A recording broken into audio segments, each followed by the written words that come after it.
welcome to the top 20 video game music as chosen by you. More specifically, Rudi, Prince, Claudio, Xenmas, Kris, and Longbow. This is from Xenosaga Episode 1. It is the UMN Mode.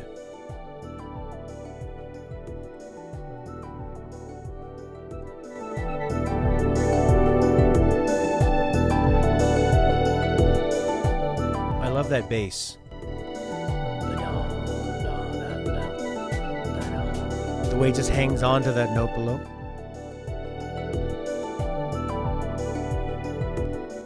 That beautiful spacey arpeggio. Oh man, the nice almost like floating seagulls of synth. What a gorgeous one. And we've just learned in the chat, breaking news, there's a free-form jazz version in Xenosaga 3. Let's check it out.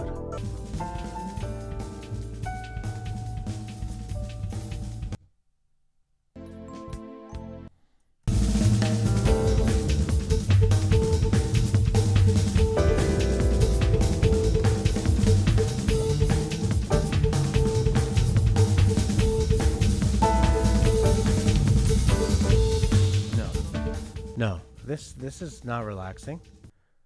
This is not relaxing.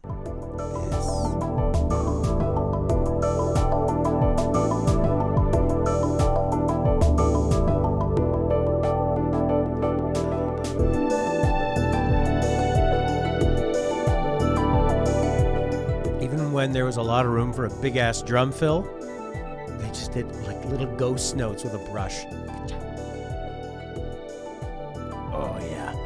What a track. Adding that to my favorites in our top 20. What a beautiful track. UMN Mode, Xenosaga Episode 1, composed by the great Mitsuda. So that one was chosen by Rudi. Our next track is chosen by Prince. It is Do Not Destroy from No More Heroes, composed by Takada and Fukuda.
So we've got two tracks down and two really signature bass lines. Big, soft, round, thumpy bass lines that just groove and really drive the whole song. This does have that reggae on the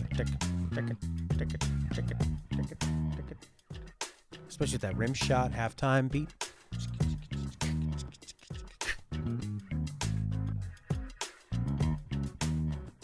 They put some kick drum on the one here and there. But not frequently, actually. Sometimes only on the first bar of, say, like a 4-bar phrase. You're only hearing the kick drum on the one. Like, boom, they'll do it, then they wait quite a while. So it gives it that floaty reggae feel. Beautiful track. So the song plays in the motel. I like how then it kind of transitions into that 90s, 2000s kind of Silent Hill rock vibe after this sort of groovy reggae-inspired phase. Nice stuff. Next up, chosen by Claudio. This is from probably my favorite game of all time, Breath of the Wild. This is Rito Village at Night, composed by Yasuaki Iwata.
So really beautiful, relaxing track here, and it's inspired from Dragon Rusan from Wind Waker. So let's speed it up and let's hear that.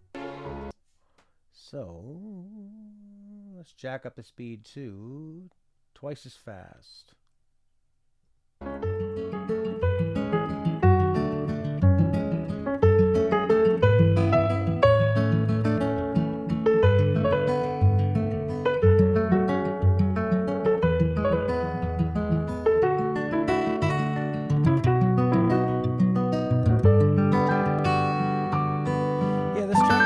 A really relaxed sound. It's like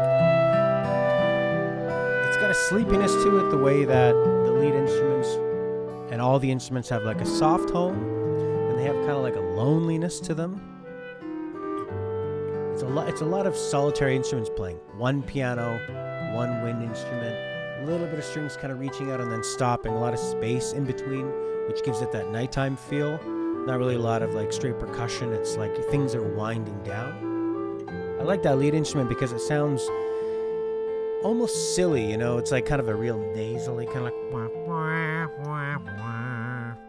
It's like you're just watching like a cute old man, you know, poking around downtown all dressed up in his best clothes from 40 years ago, you know, poking at signs and stuff. And then the old man takes a dump in the streets. Okay. Xenmas has chosen Have a Short Rest from Persona 5, composed by Meguro.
those two bass notes and those chords that they're hitting in the A section,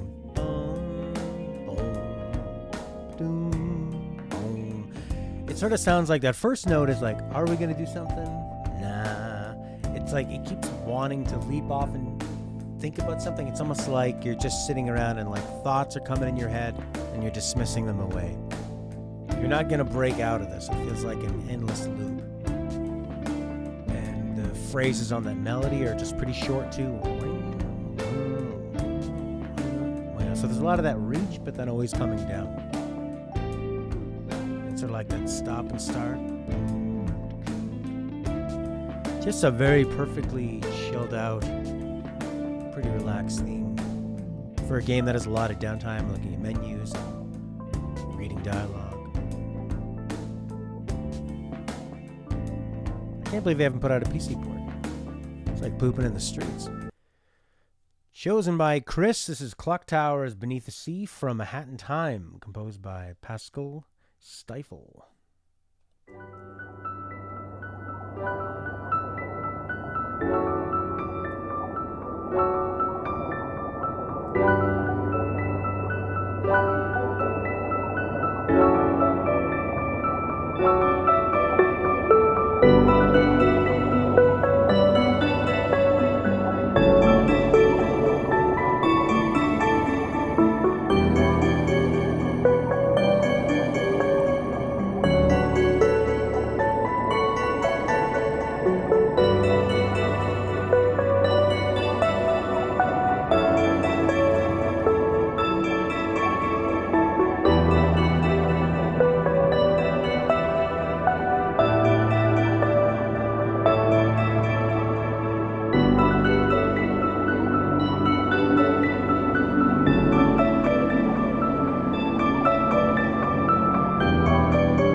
So now it's really starting to build that some other instruments.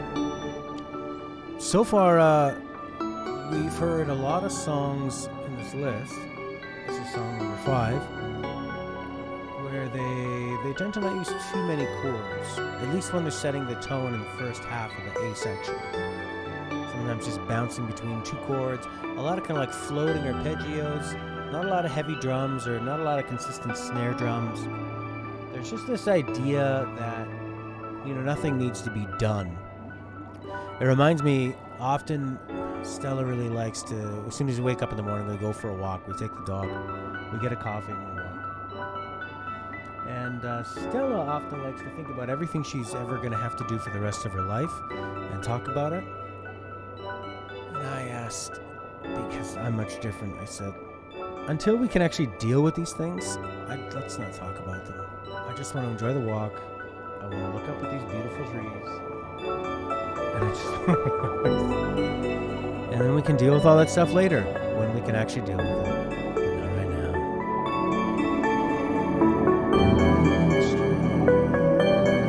now. It's interesting, because a lot of times when we do this show, you have different musical tones all over the place. So it's interesting to pick one tone as the theme, as opposed to, you know, one type of game or one type of, well, I guess sometimes we do try to pick, well, we'll pick a theme, but now this is the same tone we're doing. All right, so I guess on to our next relaxing track. Longbow has chosen Reflections from Final Fantasy XIV. It's composed by Masayoshi Soken.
Man, I really love that note there.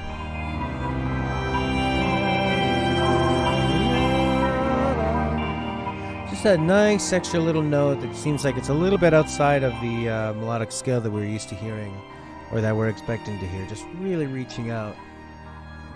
Just enough to add some tension and some interest to the phrasing. The turnaround was definitely not relaxing when it does its little loop. That was not nice at all. That was a little bit like something was wrong. Like you're on a walk and you think, everything is going so well. It's like I have so much extra time than I thought I did. And then all of a sudden you remember, oh, right, that's why I have extra time. I totally forgot to take out the laundry. Oh, my God. And now I need to poop in the streets. Next up, Longbow. After Longbow, Rudi has chosen Peaceful Sleep from Nier Automata, composed by the great Keichi Okabe.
Man, that's a great tune. I could really listen to that for a long time. I love the Nier Automata soundtrack. I love what Okabe does.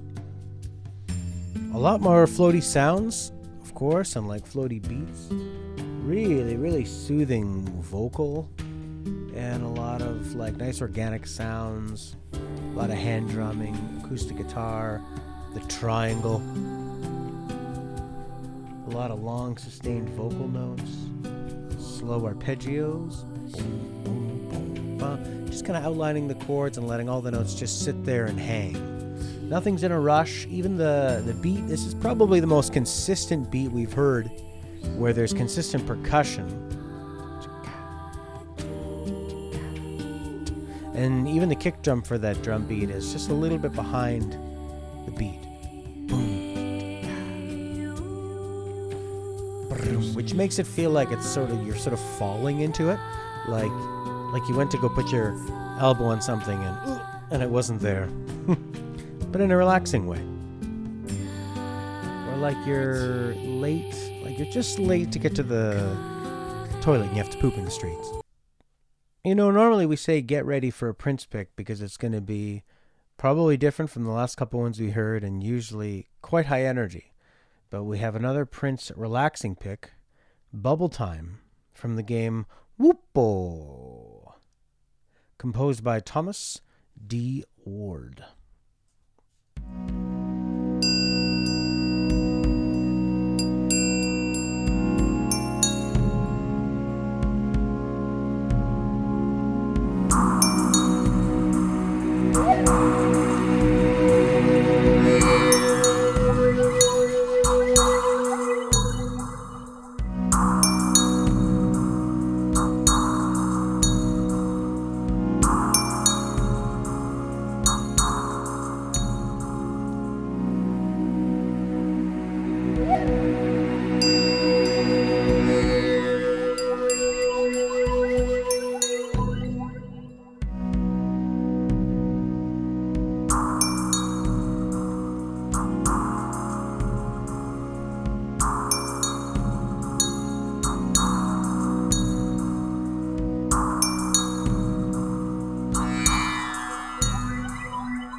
Yeah, Chris, I totally agree with you. Those chords, the way they voice those chords, definitely has a lot of suspense and tension to it.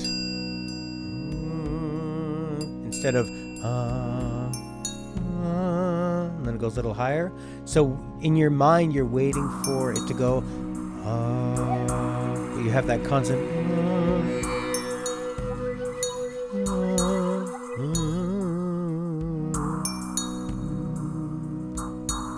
So your brain is just constantly waiting for that resolution. And it's not there. Everything else about the track is incredibly relaxed. I mean, the percussion, it sounds like more triangle that we're hearing, or whatever a triangle is. I mean, maybe, I'm sure there's a classical name for it in the orchestra. I'm sure that whoever plays the triangle in the London Philharmonic will be like, it is not a triangle.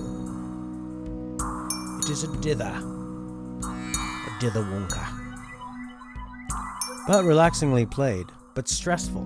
Sort of like how stressed you'd be if you really had to go to the bathroom and that you'd be pooping in the streets, but at the same time you'd be relaxed because at least the battle's over and the poop is out of view and in the streets.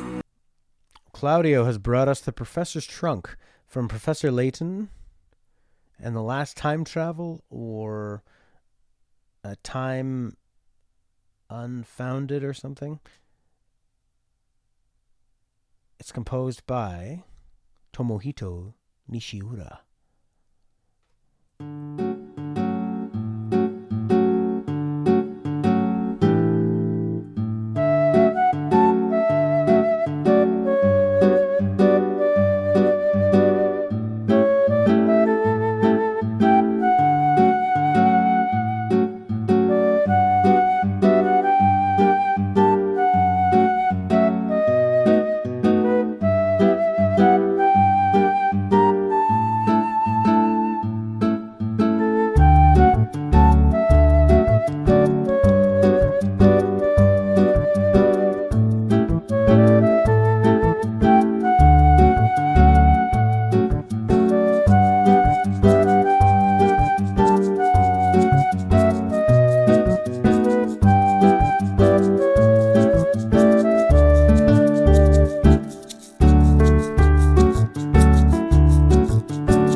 And it's a really beautiful, that is a beautiful bossa nova. Pretty nice MIDI flute. It's pretty hard to make MIDI guitar sound good, but I think it fits the vibe of sort of a cutesy little game that was probably on the DS or the 3DS. It's got a nice melody, actually. I feel like there's kind of like a boom, ba-da, dun, da, da, those sort of like bluesy notes they put in there. I could be wrong about those being bluesy, but they definitely add a lot. They definitely add a lot, like a bit more kind of introspection. Like they're trying to say more than you would normally get out of such a relaxed piece. It's a surprising note that kind of pokes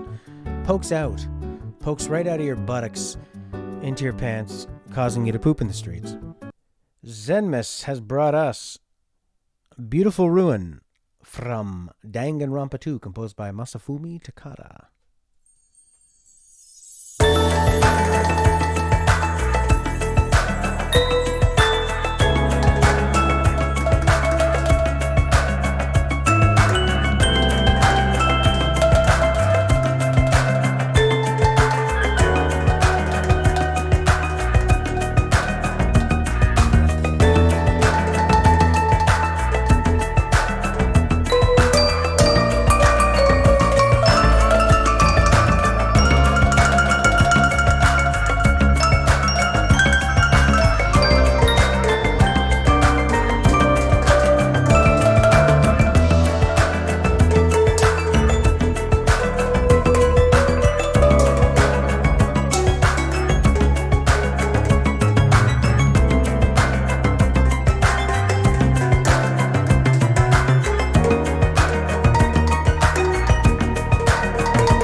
This is quite an ambitious track.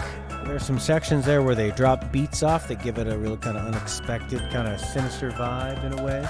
Or just something to... It's very proggy. It's a very ambitious track.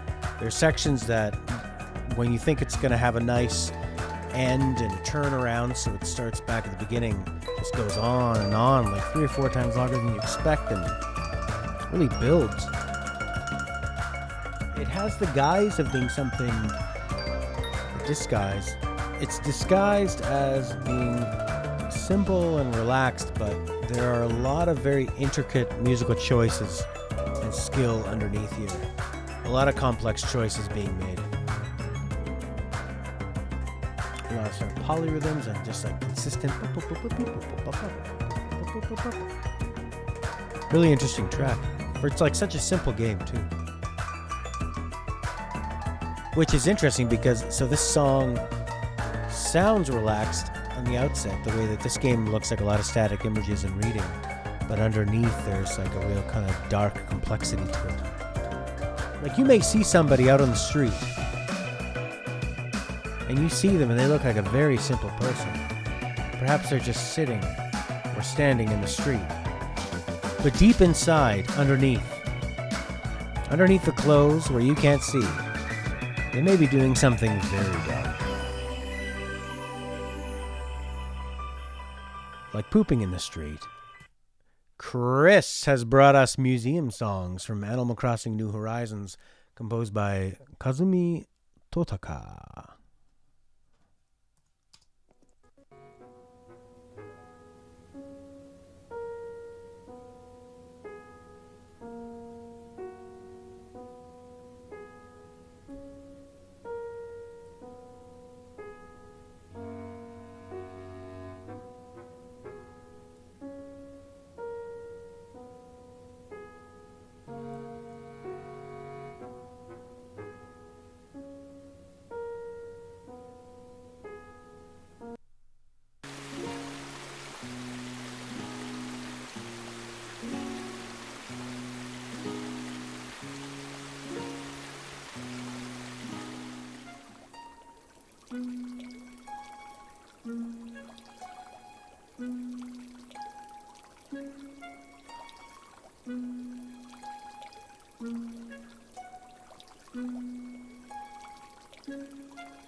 So, in Animal Crossing, in this track, the museum song,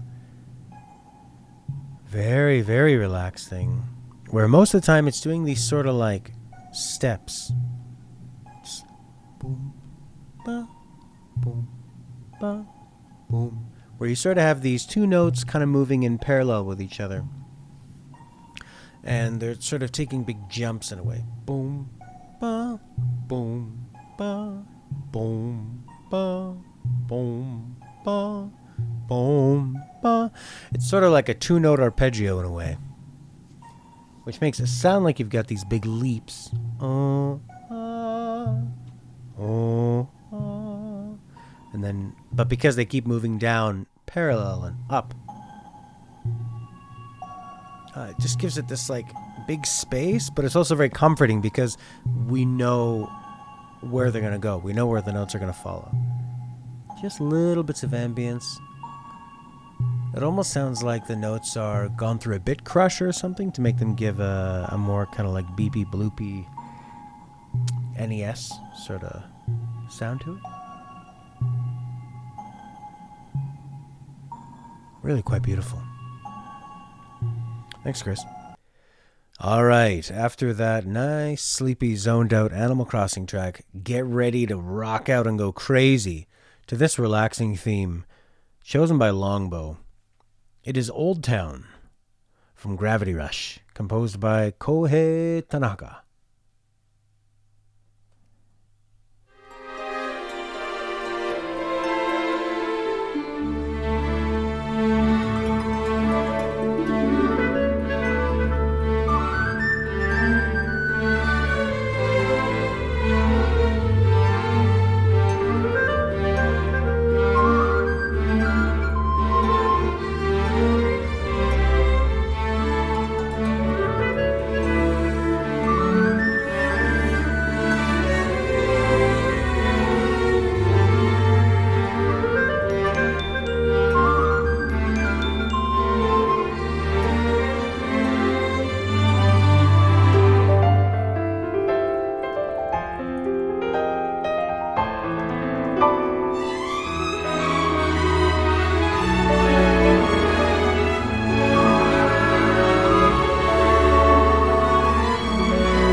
Man, there's those notes in there at the end of the phrase.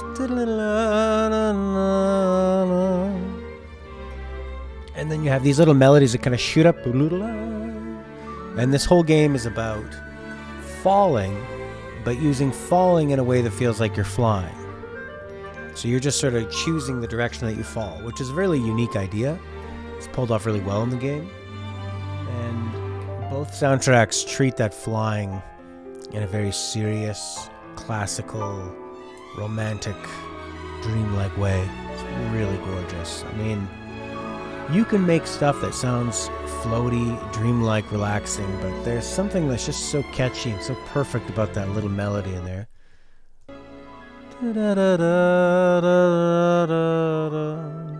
Those little, it's like a chromatic run where normally you'd expect there to be bigger jumps between the notes, but they just keep them as close as possible.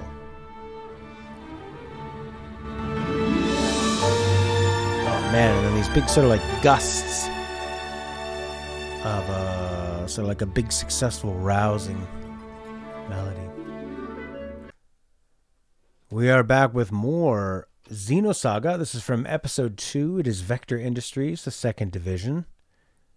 And of course, it is chosen by Rudi, composed by Shinji Hosoe.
You know, it's interesting. There's that one sound I keep going back to in this.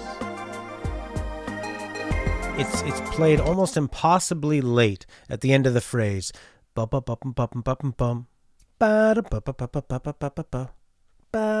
Just in the last possible upbeat, and actually isolated that almost sounds like a terrible alarm clock sound. But in this, they managed to make it really blend in nicely.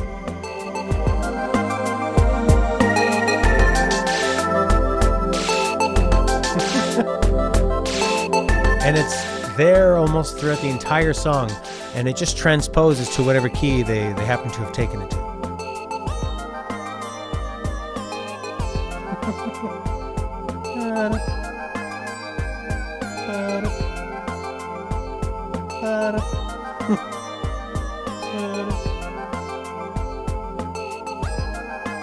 Pooping in the streets. Well, a lot of these relaxing themes conjure up nostalgia just in the way that they feel warm and inviting and relaxing and sort of wistful in the way that they're looking back at the past. So why don't we actually go to a very nostalgic place? From Mario 64, composed by Koji Kondo, chosen by Claudio, this is Dire Dire Docks.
Wow.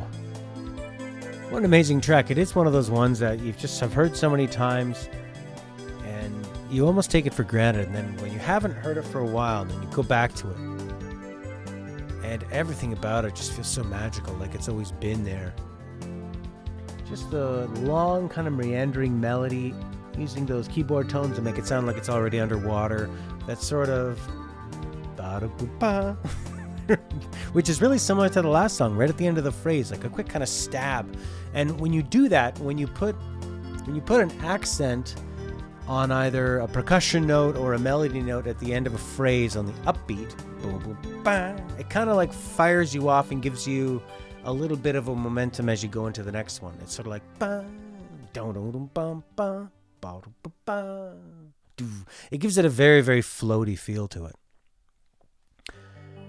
Oh my god, it's just so gorgeous. And then the second time it goes through, it has the strings in the background as a nice pad, and then the string eventually rises up for the third time through, where that's now the solo instrument, and then the drums come in, and by then you've gone through it about 3 or 4 times. And it's just gotten better and better and better, and then you're ready for it to just calm down and start from the beginning again. And since it's just an N64 Mario level, you might only hear one rendition of that song by the time you can survive.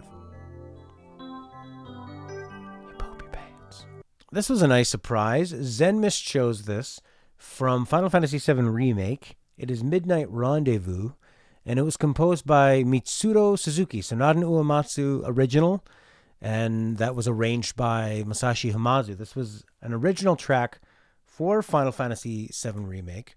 This is one of the very few things that is only in Final Fantasy VII Remake that I actually really, really like. And apparently this plays after Cloud has had a walk with Aerith, and then says goodbye to her, and then he's sort of like away from her for the first time, leading up to him meeting up with her again.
Sounds like it could be from Donkey Kong Country.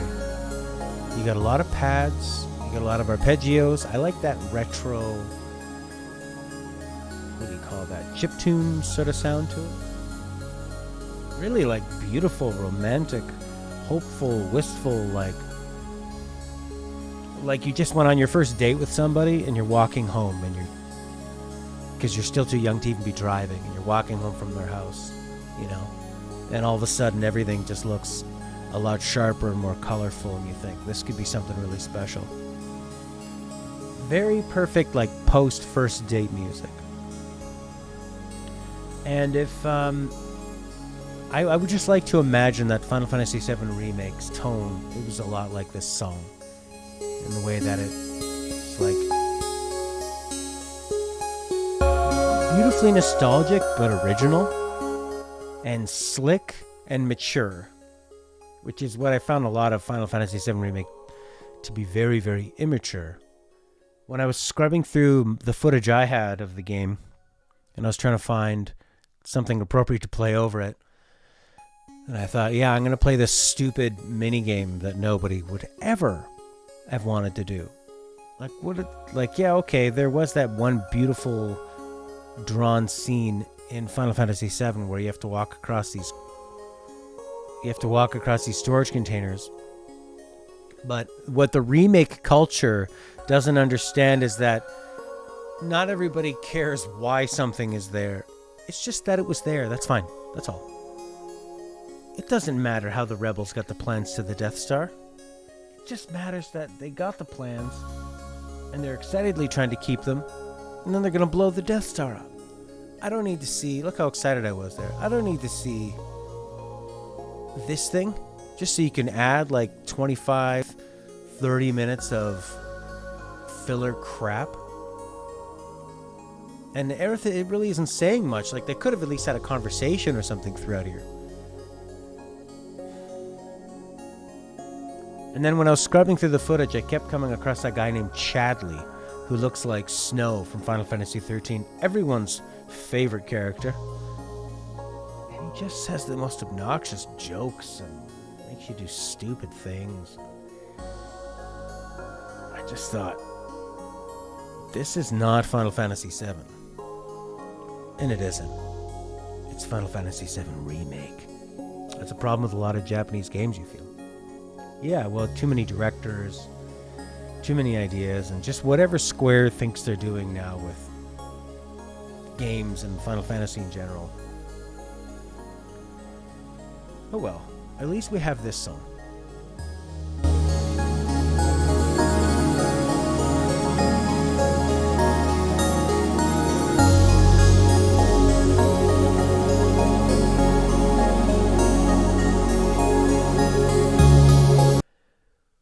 From Kris, this is Summer Fields from Fable, composed by Russell Shaw.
Man, that's a really, really nice piece. It just takes its time. It just blooms and blooms. It sounds like spring is starting to begin. It sounds like the sun is just coming up. It sounds like a great adventure is about to begin.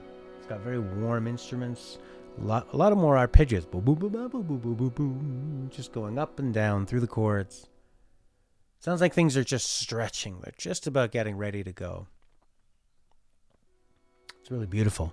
It sounds like all the ideas in Peter Molyneux's heads before the mean old tech people tell him, we can't do that, Peter. We can't. If you cut a single blade of grass, we don't know if the game's memory can remember where that grass was or model it properly. I mean, what about all the other grass? What if the player just wants to run around and slice every piece of grass, Peter? What about that? What about, can they change if they upgrade their strength? Can they be more muscular? Sure they can, Peter. Oh, that's good. But eventually what's going to happen, Peter, is that if you play the game enough, you're going to get maximum stats.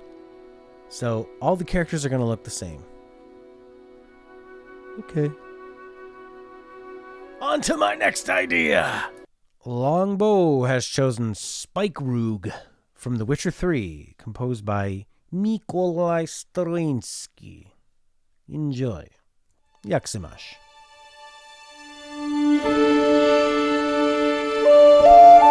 How many songs start off with this string build?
Yeah, that is a lot different from a lot of other Witcher 3 tracks.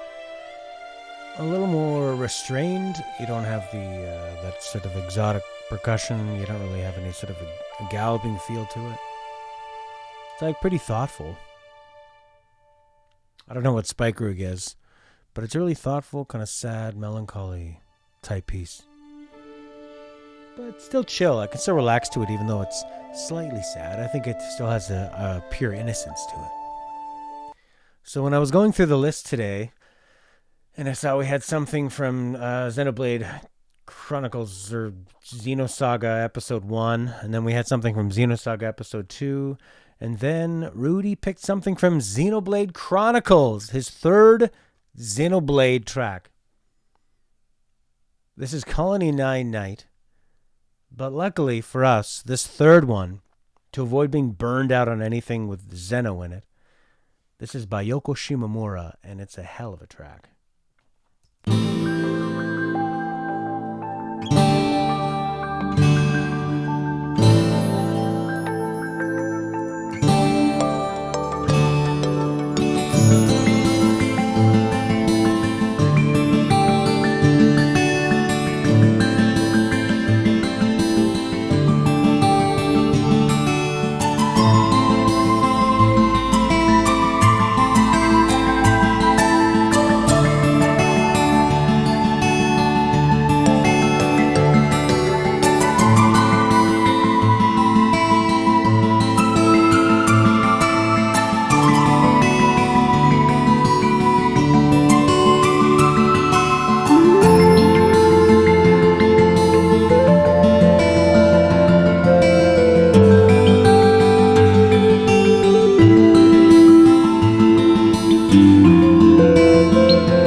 That lyrical instrument she has there, that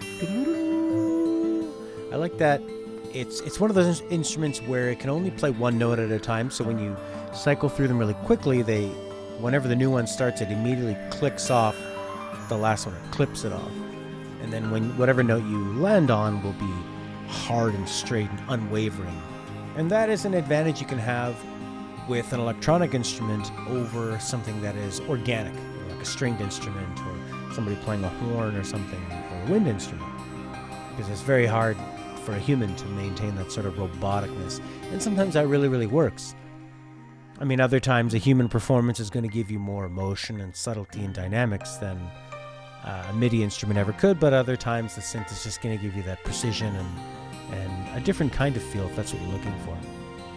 And in this world, whatever the hell's going on, it looks like that works, where it's a mix of magic and fantasy and technology and the feeling of being in another world with rules that are slightly the same as ours, but also sort of mixed up and things being added in, like real magic, not just a bunch of crystals. Some girl in a store that smells like patchouli is trying to sell to you. A beautiful track. Okay, this next one was the biggest surprise I had while listening to these. This was chosen by Claudio. It's Background Music 3, composed by the Nintendo staff team of Hirokazu Tanaka, Ryoji Yoshitomi, and Kazumi Totaka. Of course, you know those names. This is from Mario Paint, and the amount of bass that's in this track is mind-blowing. So it rattled my room. So get your headphones ready, get your speakers ready for the ultimate power that is Mario Paint Background Music 3.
Wow, that is totally mental. I mean, I guess I always expected there to be great music in Mario Paint and great background music.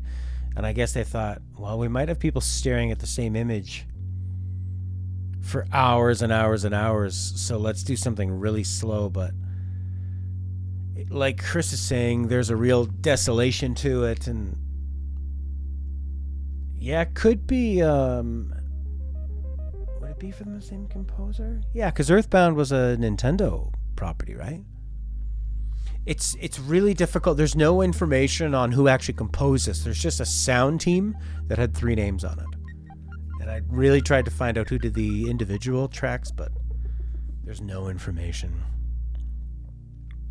As you hear these like incredible bass notes that are just ripping through my speaker and rattling my room, and just little ditterings and deuterings, it does sound like you were outside repairing your spaceship and something came along and you got disconnected. Now you're just floating through all eternity, falling into wormholes and never encountering the sweet release of death or time's end. I find it very relaxing. It's a bit sad, but I find it relaxing. When we first came up with the idea, when Lachlan's dad first came up with the idea for a top 20 music show of video game music, I thought we'd probably hear a lot of the same tracks over and over again. And then, of course, it evolved into something a lot better where we chose different themes and different franchises and consoles. But one of the first tracks that did get on there multiple times and has still stuck around is this next one, chosen by Chris. And as Chris said, it's been long enough that we haven't heard the song that it's time for it to come back. So this is composed by David Wise from Donkey Kong Country 2. It is Sticker Bush Symphony.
say about it. It's just a masterpiece in ambience. Lots and lots of echo. He manages to take some of the ugliest sounding lead instruments, crappy Super Nintendo sampled saxophone, I want to say, and it makes it sound so beautiful. And like Horky pointed out, there's a sort of conversation going on between those two instruments. And just like the earlier tracks, you have the first section just kind of going from one chord to another, and back and forth. You're setting up a nice groove. It's like got just enough motion so that you're not being bored staying in just one chord. But because it's so slow, if you were just kind of slowly going through a chord progression, it might sound a little bit boring. So it's almost like we can do a chord progression, but we're also going to rotate between two chords in between and have like a mini chord progression. Just to give it something to do while it's getting to the next thing. Alright, thanks everybody. If you're watching on YouTube, it's over. If you want to join the fun, join our Discord. If there's no link to join our Discord in the more info section and the detailed description of this video, well then just ask, because I'll give you one personally, and then you can choose the tracks, and then you can be like Rudi, Prince, Claudio, Xenmas, Kris, and Longbow.